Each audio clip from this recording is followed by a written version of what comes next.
Well, the USDA recently released updated plant hardiness maps for the U.S. to get a better understanding of the changes that came with this and its meaning for gardeners in our area. Liam Healy joins us now in studio with the findings. Liam.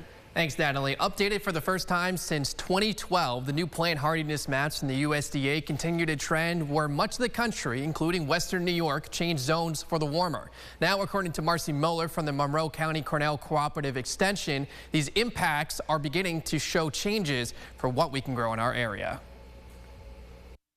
There are some plants that grow here, that have grown here, that it is now becoming too warm. They actually need that very cold weather and period of dormancy in order to thrive.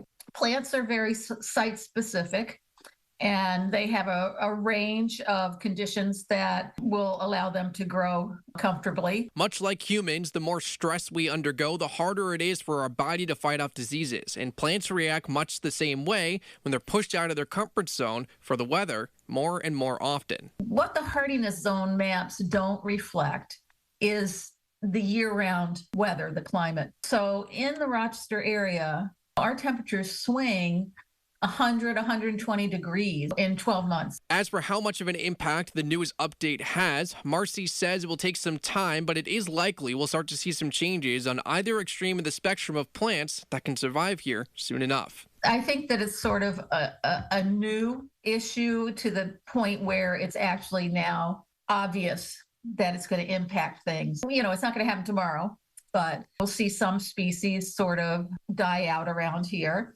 And other species that we couldn't grow will move into the area as well. Now to just double down, this isn't a time to revamp your entire garden plan for next year, but it is something that we and other gardeners need to keep an eye on. It's one of the many quote-unquote small impacts we've seen as our climate has been warming, and for lack of a better phrase, as time goes on, these small things will begin to snowball into bigger issues if we don't continue to try to mitigate climate change. Reporting in the studio, Liam Healy.